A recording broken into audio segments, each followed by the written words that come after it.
L'interrogatorio di Filippo Turetta, il suo difensore si aspetta una pena della giusta severità per i legali dei Cecchettin, nessun pentimento e nessuna attenuante all'esame il lungo memoriale dell'imputato.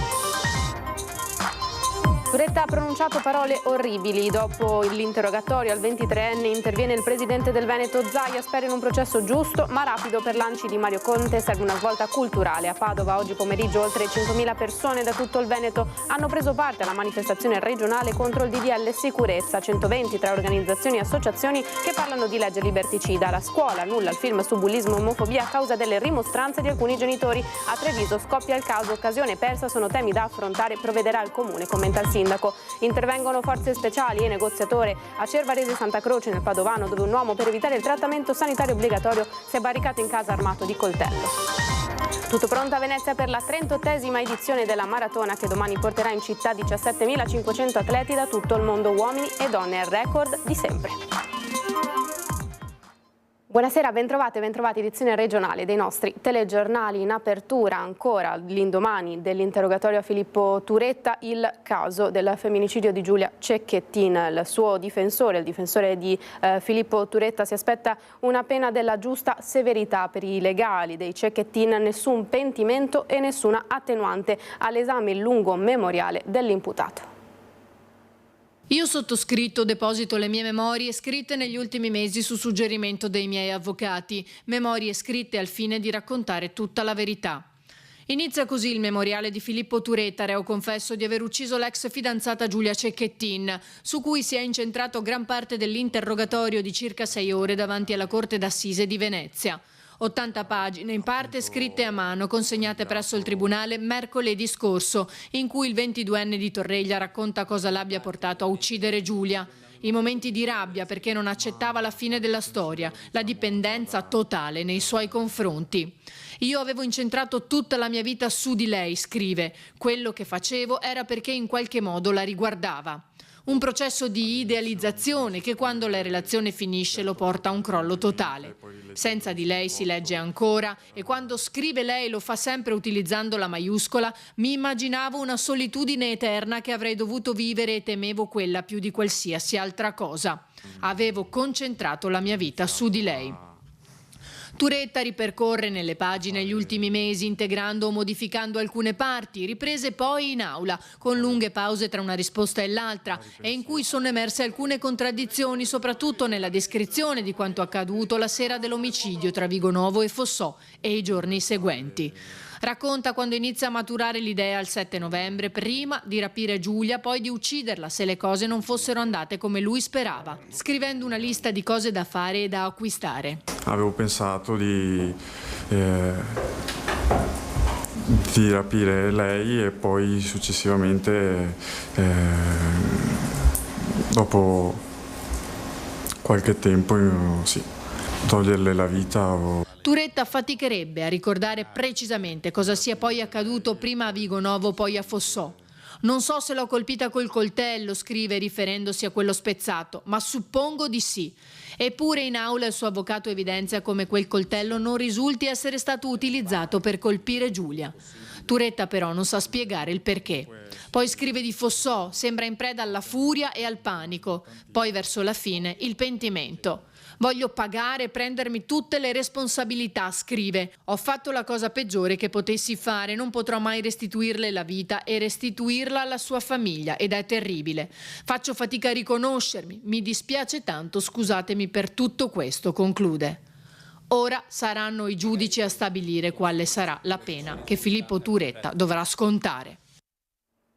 L'udienza di ieri ha certificato in tutto le imputazioni e le aggravanti. L'ha affermato l'avvocato di Gino Cecchettin, Stefano Tigani, che prosegue. Turetta non merita alcuna attenuante, non ce ne sono i presupposti, non c'è pentimento, non c'è presa di distanza dall'illecito, non c'è rispetto per la vittima e la famiglia, nulla. Io sono convinto che la Corte saprà ben giudicare. Per Filippo Turetta, ha dichiarato invece il suo legale Giovanni Caruso, prevedo una commisurazione della pena della giusta severità, anche se continua. I processi per reati come i femminicidi vengano definiti con l'ergastolo è abbastanza frequente. È una possibilità, dichiara ancora, che Turetta non si ripresenti più in aula, dipenderà da lui, ma in astratto dal punto di vista processuale non è più necessario.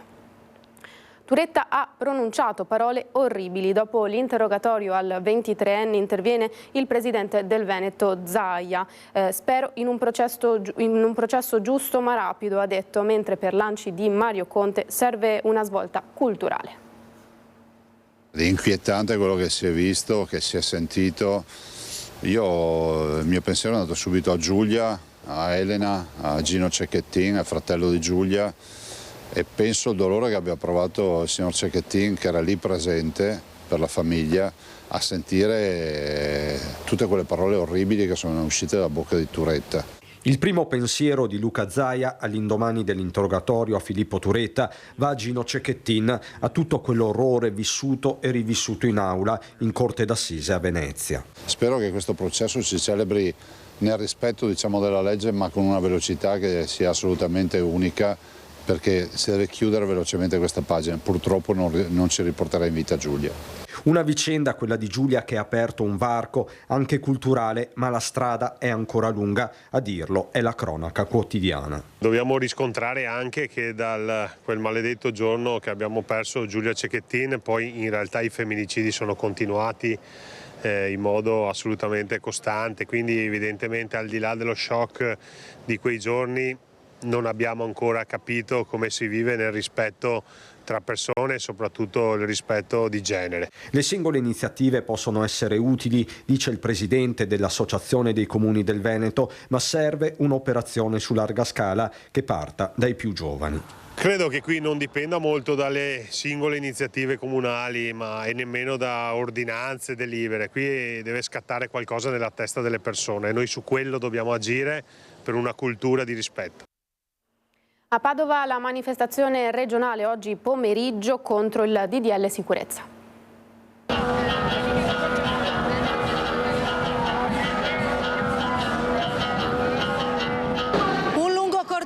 Che lo vedete sta sfilando lungo le strade di Padova, partito dalla stazione oltre 5.000 persone da tutto il Veneto, ha preso parte oggi alla grande manifestazione regionale contro il disegno di legge sulla sicurezza previsto dal governo e in attesa di essere approvato al Senato. Oltre 120 le organizzazioni, le associazioni e anche i sindacati che hanno partecipato a questa manifestazione.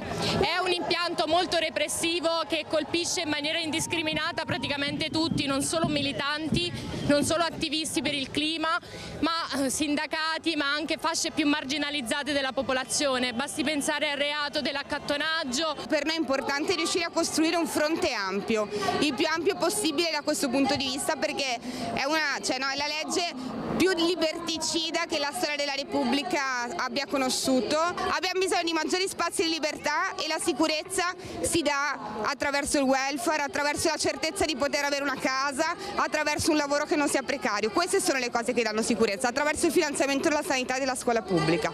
Per noi questo significa sicurezza. La libertà di dissenso, la libertà di protesta è quello che ha sempre spinto anche il Comitato No Grandi Navi, oltre all'amore per Venezia e per la sua laguna. Se questa legge fosse esistita anche 10 anni fa, avremmo ancora le grandi navi che passano nel canale della Giudecca, non avremmo mai visto un movimento cittadino che ha portato 10.000 persone in piazza e avremmo ancora appunto le grandi navi che inquinano e che devastano la nostra laguna. Quindi siamo qua per difendere quello che è stato e quello che deve essere, ovvero appunto la libertà di poter protestare. Anche il sindacato di base ADL Cobas attacca il DDL sicurezza. Noi in questi anni tramite i picchetti, tramite gli scioperi siamo riusciti a portare fuori l'illegalità dei magazzini, indicando la strada anche alle forze dell'ordine alcune volte rispetto ai problemi del caporalato, dello sfruttamento, degli appalti selvaggi che ci sono nei magazzini, in particolare la logistica. Questo DDL aumenta le pene per il reato di blocco stradale e sotto sotto vuole colpire gli scioperi, vuole colpire i picchetti e i blocchi dei camion che si praticano ogni volta che c'è uno sciopero nei magazzini. Noi crediamo che sia un tentativo da parte di questo governo di colpire le lotte dei lavoratori e delle lavoratrici. Sit-in del sindacato di polizia contro le parole pronunciate dal Consiglio d'Europa. Non comprendiamo come una Commissione europea finanziata con i soldi di tutti possa definire una polizia in questi termini e in questa maniera. Il sindacato di polizia FSP è sceso in piazza con una manifestazione per esprimere delusione e amarezza per quanto scritto nel rapporto del Consiglio d'Europa, che ha definito la polizia italiana razzista soprattutto nei confronti dei Rom e delle persone di origine africana. Contenuto farneticante di una relazione della Commissione europea dell'ECRI che definisce la polizia razzista. Questa relazione che non si sa bene dove abbia attinto le proprie informazioni per dare una definizione di questo tipo, e sicuramente non tiene conto di quelli che sono i sacrifici e il contributo di sangue che la polizia ogni giorno versa sulle strade a tutela della cittadinanza e di tutta la popolazione. Da Padova tutti i rappresentanti regionali arrivati da Treviso, Belluno, Venezia e Vicenza hanno cercato di spiegare il loro lavoro quotidiano, il lavoro degli agenti di polizia che si trovano ad intervenire in situazioni di estrema emergenza e spesso molto rischiose. Si interviene in ogni situazione nevralgica, ogni qualvolta vi sia una situazione di pericolo, e non si sa con chi si avrà a che fare e come si avrà a che fare, e non si sa neppure se si tornerà a casa sani. Questa è la cosa più importante, perché noi ogni giorno, ogni 3 ore abbiamo un ferito, quando non abbiamo anche un morto.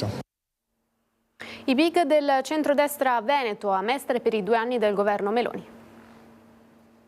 È un centrodestra veneto che si presenta compatto a rivendicare gli obiettivi raggiunti in 2 anni di governo Meloni, quello che si è riunito a Mestre. Eventuali divergenze di vedute, anche a livello locale, in vista delle prossime elezioni amministrative, peraltro pienamente legittime in una coalizione politica, lasciano oggi il posto al bilancio dell'attività di governo. Questa è una straordinaria occasione per dimostrare quanto sia unito il centrodestra, anche se quando qualcuno vuole strumentalizzare o magari anche dall'interno dei nostri partiti far credere che ci siano divisioni che in realtà non esistono e che invece noi dimostreremo anche oggi di quanto uniti si sia.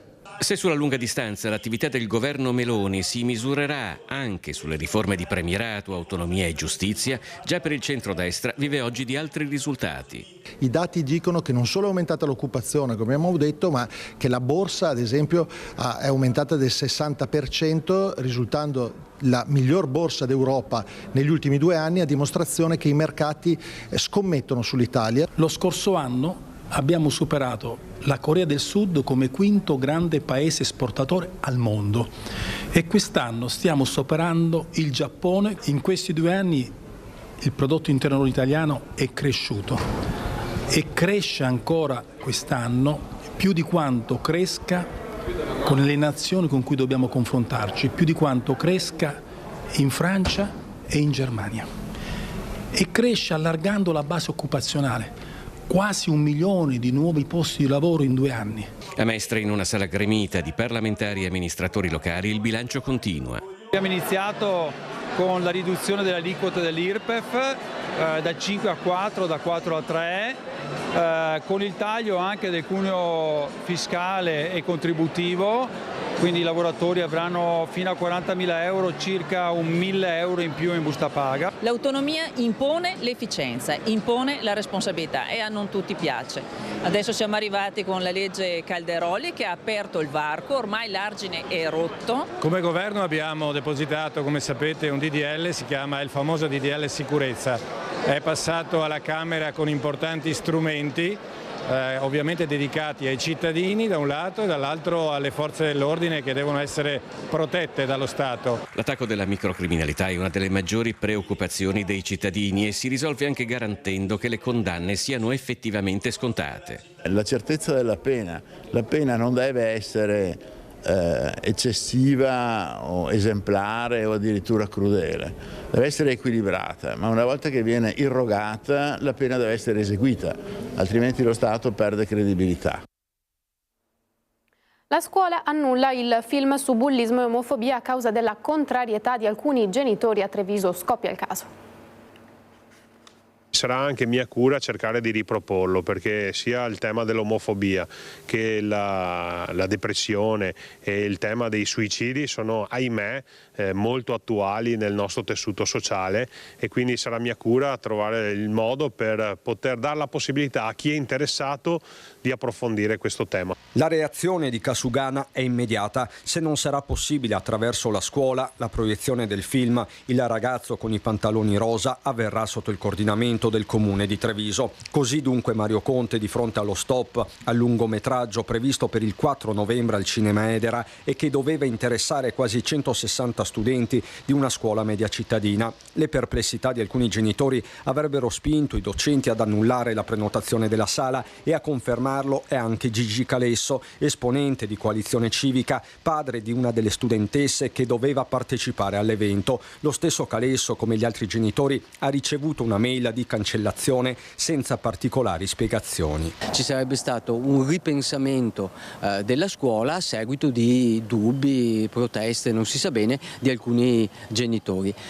Questa mattina, dopo aver appunto verificato questa situazione, ho scritto subito alla scuola chiedendo dei chiarimenti su cosa è accaduto e chiedendo che la partecipazione delle classi venga ripristinata. La pellicola in questione, patrocinata dalla Presidenza della Repubblica e diversi ministeri, è tratta da una storia vera, quella di Andrea, quindicenne romano vittima nel 2012 di un feroce bullismo omofobico di cui la madre si era resa conto solo dopo il suicidio del figlio, esasperato da continui attacchi d'odio. Com'è andato con i pantaloni? Che ha detto Sara? Sono piaciuti? Sì, anche se qualcuno mi ha preso in giro. Vabbè, non è che li devi mettere per forza. Così vincono loro. E proprio di un clima ormai imperante di omofobia parla Paola Marotto, presidente del coordinamento LGBTE di Treviso. Un film non ha mai ucciso nessuno, l'omofobia sì, la posizione. E questo mentre a Roma, durante la messa in onda della pellicola, si sono scatenati fischi e insulti irripetibili, artefici alcuni ragazzini, con il ministro Valditara che ha parlato di comportamenti vigliacchi e squallidi. Questo è ancora più preoccupante del fatto che non sia stato proiettato, e credo che queste due situazioni devono far riflettere da un punto di vista sociale tutta la nostra comunità, e ognuno di noi deve farsi un piccolo esame di coscienza. La cronaca ora, momenti di tensione ieri pomeriggio a Cervarese Santa Croce, dove un residente in escandescenza si era barricato in casa armato di coltello per opporsi a un intervento sanitario sollecitato dai familiari. Ore di trattative che hanno visto impiegati militari della stazione di Bastia di Rovoloni in supporto del militare specializzato negoziatore. Si è reso necessario l'accesso all'abitazione degli assetti specializzati antiterrorismo. L'azione si è conclusa brillantemente e senza feriti. Ora a Mestre, contromano in tangenziale, 2 feriti. In contromano a Mestre, lungo il raccordo per Venezia a Porto della Tangenziale, svincolo carbonifera con un bilancio di 2 persone rimaste ferite a bordo degli altrettanti veicoli coinvolti. È accaduto poco dopo le 2:30 della scorsa notte. L'incidente causato dall'auto proveniente da Venezia Mestre che è entrata contromano sul raccordo, impattando poco dopo con un'altra vettura che procedeva regolarmente verso Venezia. Dinamiche certamente sulle responsabilità di quanto accaduto ora al vaglio della Polizia Stradale di Mestre. Sul posto con il SUEM anche la Polizia Stradale, i Vigili del Fuoco e gli ausiliari della viabilità di CAV, che subito hanno disposto la chiusura dello svincolo per permettere il soccorso ai feriti e il ripristino delle condizioni di sicurezza della viabilità. Per circa 3 ore il traffico diretto a Venezia è stato deviato per Marghera. Salvano una donna dal fiume. Questa mattina sono stati premiati i ragazzi dal questore di Padova. No era una cosa que como que teníamos la opción de hacer o no hacerla e noi dobbiamo di farla. Non c'erano opzioni, andava salvata, lo dice con naturalezza Matteo, 19enne della Bolivia, che la notte tra giovedì e venerdì insieme al fratello Paolo ed altri 2 coinquilini è riuscito a salvare dalle acque del Bacchiglione una 34enne padovana che aveva tentato il suicidio. Un gesto di coraggio e di grande altruismo premiato dal riconoscimento ricevuto dal questore di Padova. Elogio del questore a Rino Nicola Sandrade per avere nella notte del 25 ottobre a Padova presso il ponte scaricatore concorso al salvataggio di una giovane donna caduta nelle acque del fiume Bacchiglione, dando prova di altruismo, coraggio e senso civico. Complimenti Nicola. Abbiamo visto dove le stava portando la corrente del fiume e siamo scesi subito per andare. Non è una cosa che te la pensi molto in quella situazione, cioè semplicemente vuoi aiutarla, c'è qualcosa che ti spinge e lo fai.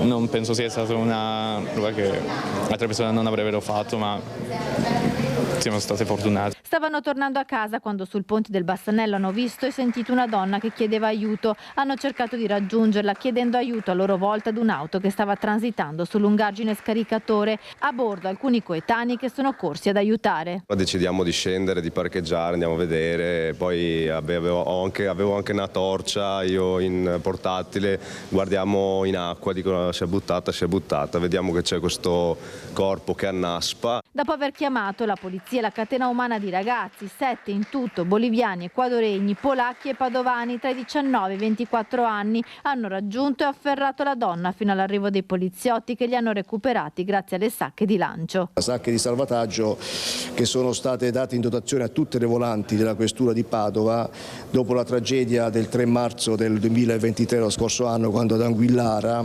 l'assistente capo coordinatore del reparto prevenzione crimine Domenico Zorzino, nel tentativo libero da servizio di salvare un anziano che era finito in auto con la propria autovettura, non ha esitato a calarsi, l'ha estratto dall'abitacolo e purtroppo poi non ce l'hanno fatta a mettersi in salvo. Un gesto che sfida l'indifferenza e che ha per protagonisti giovanissimi studenti a cui il questore ha espresso tutta la sua gratitudine. Rimaniamo a Padova, dove questa mattina Carlo Calenda ha presentato il piano di azione per le regionali. Il lavoro che faremo è quello di partire per tempo.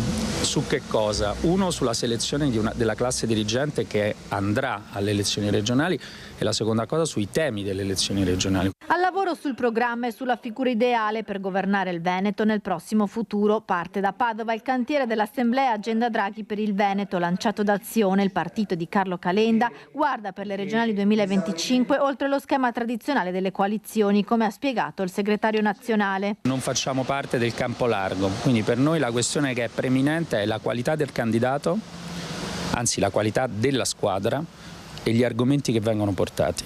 E in questo avremo un'interlocuzione con le due coalizioni e lo faremo sulla base però non la destra, la sinistra, i fascisti, i comunisti, perché è una roba di cui non ci frega nulla, ma di chi propone una cosa che migliora la vita dei cittadini e delle imprese, perché è l'unica cosa che ci interessa. Quindi potreste avere anche un candidato vostro di Azione. Certo, noi qui le strade sono aperte tutte. Forte del risultato ottenuto in Veneto nelle scorse europee, Azione vuole consolidare il suo gradimento nella regione puntando su questi temi. Per il Veneto ci vuole un programma molto profondo, perché è vero che il Veneto va bene, il Made in Italy funziona, eccetera, però noi avremo nei prossimi anni una contrazione del mercato internazionale delle esportazioni e molto se lo sta portando via la Lombardia e Milano. I giovani in particolare se ne vanno per andare a lavorare fuori, quindi il Veneto ha bisogno di una rivoluzione, per esempio in termini di lavori innovativi, di università di eccellenza, e su quello ci concentreremo. Il Veneto dunque deve tornare ad essere una regione competitiva e per farlo il partito vuole ascoltare di più i cittadini. Noi stiamo vedendo che non perdiamo terreno solo nella competizione con Milano, ma anche con regioni come l'Emilia Romagna, e questo è perché il Veneto ha smesso di progettare futuro e di investire sullo sviluppo del nostro territorio. Noi oggi dobbiamo dare risposte di crescita e di competizione innovativa agli imprenditori, ai commercianti, agli artigiani, alla scuola, alla sanità. Atleti da tutto il mondo domani per la Venice Marathon. Di corsa oltre ogni record, ecco la 38esima edizione della Wizz Air Venice Marathon, che domenica porterà a Venezia 17.500 atleti tra uomini e donne. I primi a partire saranno alle ore 8 dal Parco di San Giuliano, i partecipanti alle 10 km. Seguirà alle 8.45 la partenza della 21 dalla Torre dell'Orologio nel Cuore dei Mestre. Infine alle 9.40 da Stra la partenza per la maratona di 42 km, con arrivo a Venezia dopo lo spettacolare e suggestivo passaggio degli atleti sul ponte di barca allestito in Canal Grande. Già alle 9 in riva a Sette Martiri i primi arrivi delle 10 km. Una grande emozione per me da veneziana, anche se di terraferma, far parte di questa grande famiglia che non si riesce neanche a spiegare la potenza, la meraviglia della Venice Marathon, in quanto porta tutto il mondo nel nostro territorio e ci rende così tanto orgogliosi. Abbiamo voluto celebrare la presentazione con gli aspetti tecnici, quantitativi, spettacolari, però non potevamo dimenticare un grande amico della Venice Marathon, Sammy Basso, il quale ci ha lasciato proprio alla vigilia della maratona. Tante le iniziative, è stato inaugurato al Parco di San Giuliano l'Expo Village, casa della Venice Marathon. Abbiamo oltre il 40% di stranieri, questo naturalmente va a confermare l'importanza dell'indotto turistico della Venice Marathon per il territorio, che ha già ben superato i 10 milioni di euro da qualche anno. Lancette dell'orologio indietro di un'ora questa notte quando ci sarà il passaggio all'ora solare che scatterà esattamente alle 3 quando torneranno ad essere le 2 di notte. Negli smartphone e dispositivi elettronici il cambio sarà automatico. E con questa informazione di servizio si conclude l'edizione regionale dei nostri telegiornali. Grazie per essere stati in nostra compagnia a tutti. L'augurio di una buona serata. Arrivederci.